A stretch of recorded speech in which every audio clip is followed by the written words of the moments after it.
E aí pessoal, bom dia, boa tarde, boa noite, né? Eu não sei o horário que você está vendo esse vídeo, mas vamos para o nosso método 3 de cálculo de ΔH, né? Lei de Hess. Né? A lei de Hess ela foi criada pelo químico suíço German Hess no ano de 1938. E ela nos permite determinar o ΔH por meio de combinações de reações diretas, cujos valores são conhecidos, né? Os valores de entalpia são conhecidos. Para isso, devemos considerá-los como equações matemáticas, sendo possível multiplicar, dividir ou inverter, com o fim de igualar os coeficientes estequiométricos e chegar a uma equação desejada. Então, esse é o método de lei de Hess. Eu fiz aqui um exemplo bem simples para a gente compreender fácil, né? A fim de conhecer o ΔH da reação abaixo, né? Eu tenho A se transformando em D com ΔH desconhecido, então eu vou chamar essa daqui de reação problema, né? E eu preciso descobrir o ΔH dessa reação problema. Então, se eu tiver várias reações misturadas, aquela que não tem o ΔH vai ser minha reação problema. Então, ela vai ser o ponto principal da minha lei de Hess. Então, dispõe-se de A mais B que se transforma em C. Eu vou chamar essa daqui de equação número 1, né?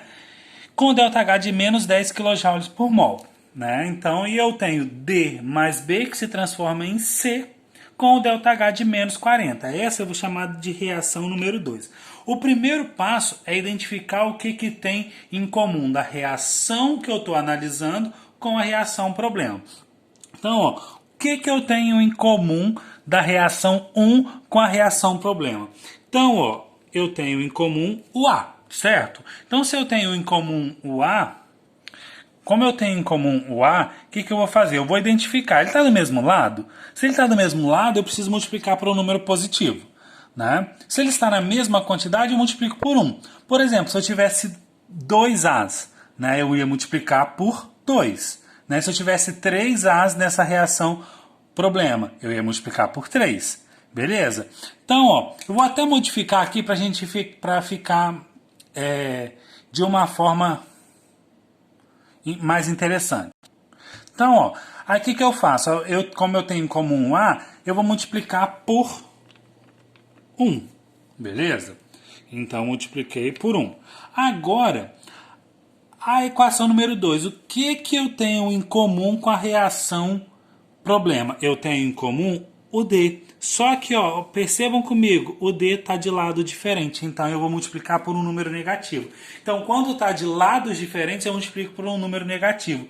Quando está de lados iguais, eu multiplico por um número positivo. Então, aqui, ó, eles não estão na mesma quantidade, então eu vou multiplicar por menos 1. Então, agora a gente vai transcrever essas equações. Ó. A equação número 1, A mais B que forma C com o ΔH de menos 10, né? Ela manteve igual. Agora de baixo, eu não multipliquei por menos 1, então eu vou inverter ela de lado. Então eu vou ter aqui, ó, C que se transforma em D mais B. E o ΔH, ele não é menos 40? Como eu multipliquei por menos 1 e eu inverti a reação, ele vai ser mais 40. Aí agora, ó, eu faço esse daqui, ó. Eu preciso ter na minha reação problema A e D. Então, o que eu vou fazer com B e com C? Ó, eles não estão nas mesmas quantidades? Eu vou cortar. Então, eu cortei o C aqui e vou cortar o B aqui. Aí, ó, eu vou ter, que é o que sobrou, A se transformando em D. E aqui, ó, vou fazer uma soma algébrica. Menos 10 mais 40, então vai ser aqui mais 30 kJ por mol. Esse é o ΔH da reação. É um pouquinho complicado porque você precisa tirar várias informações, entender, né, várias coisas. Mas beleza, é sempre mais ou menos desse jeito.